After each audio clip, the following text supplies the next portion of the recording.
Yesterday, Chris Knobloch said, we're contemplating one lineup change.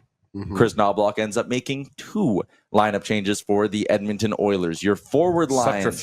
Subterfuge. Yes, he threw a little curveball in there, did old Chris Knobloch. The lineup for the Edmonton Oilers tonight, Connor McDavid on the top line with Ryan Nugent-Hopkins on his left side. And on the right side, it'll be Connor Brown. Let's kind of break this all down, maybe line by line. I like this. I felt like the Oilers did not do a good enough job carrying the puck into the offensive zone. That is a strength of theirs. They're a puck possession team. They do not like dumping and chasing and having to go that way. Connor Brown also doesn't like dumping and chasing. He moves well. He's got good hands. He can carry the puck over the blue line and actually try to create some sustained offensive zone time with Connor McDavid on the ice. I like the elevation for Connor Brown, even though he's not necessarily playing his best hockey right now. Yeah, I think it's good, too, because he's somewhat similar to Hyman in a way, isn't he? So a bit of familiarity in a sense of style there for Nugent-Hopkins and McDavid. So he's not playing his best. I felt last game was probably the best we've seen him play in the 3 so far since he came back from his injury. So I like the elevation there, and obviously Jeff Skinner in on the third line, too. Sorry, I'm looking at BM, who put a towel over his face to cover himself up so he can float in the pool. Second line, Kane, Draisaitl, Kapanen. Couple of guys who can get in on the forecheck with Leon Draisaitl. Don't mind it. I have fears defensively with that group. No, I fear no one. Okay. That's the one line I look at, and I'm like, I don't know if there's a lot of defense being played there. Well, but you got Selke candidate Leon Draisaitl. Yeah. He did. He got 1 first place vote. That's for right. Selke. Shout out Elliot Friedman. So second line, I maybe don't love as much as the first line, but I will also admit, you know what?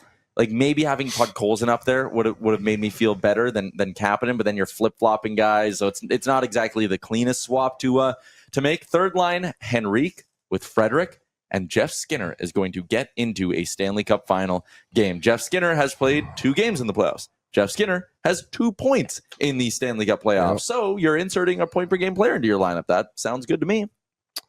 Let's hope he can make it 3 games where he has a point in the playoffs. He probably will. He probably will. It's just the way it's going to work. He's going to find a way. I like that line of Henrique and Frederick too, and Skinner just give them. They struggled to create chances last game. Never mind score a goal. So at least with Jeff Skinner, sorry, see you, BM. There's an ability there to put the puck in the back of the net. Yeah, and listen, like Viktor Arvidsson wasn't bad. And Viktor Arvidsson's also a guy who can, score. He's a one-shot scorer. We saw it earlier in this series with the slap shot. Jeff Skinner just, again, I think gives you a little bit more of that puck possession game. And I think that's the adjustment here that Chris Knobloch is kind of going for. It's like, we want to play with the puck. If we're in their zone, it should, hypothetically, not that this was true last game, it should lead to you taking less penalties. It should lead to less tax and less stress on your goaltender. Yeah. So, again, Jeff Skinner can be that puck possession guy for you on the third line. Excited to see what our boy Trent Frederick can do as well. Fourth line, Janmark, Podkolzin, and Perry. Janmark hasn't been bad, obviously. I'm not trying to say that he is. I'd be curious to see how much Janmark actually plays in this spot. I think early on you'll see Janmark get a regular shift. I wouldn't be surprised. Podkolzin and Perry are also 2 Leon Draisaitl line mates. I think we might get a little bit of... It's moving around. Yeah. If there's one thing our lineup's been, it's been fluid. Yeah. Mm-hmm. Yeah, totally. I think we'll see a lot of mixing and matching. I wouldn't be surprised even if, and they did this last game, Kane starts to get some shifts with McDavid and Draisaitl, and that's their load up. But again, they move Corey Perry down, they move Connor Brown up, and they're inserting Jeff Skinner. Those are the changes on the forward group. On the blue line, Liam, it's not often we get things right.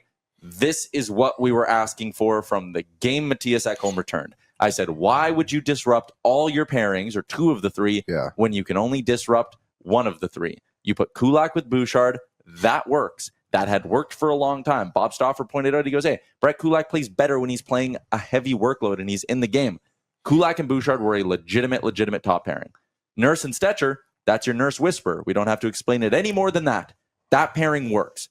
So now you have third pairing that works. It's listed as the second pairing with Kulak and Bouchard. That works. You put Ekholm with Wallman.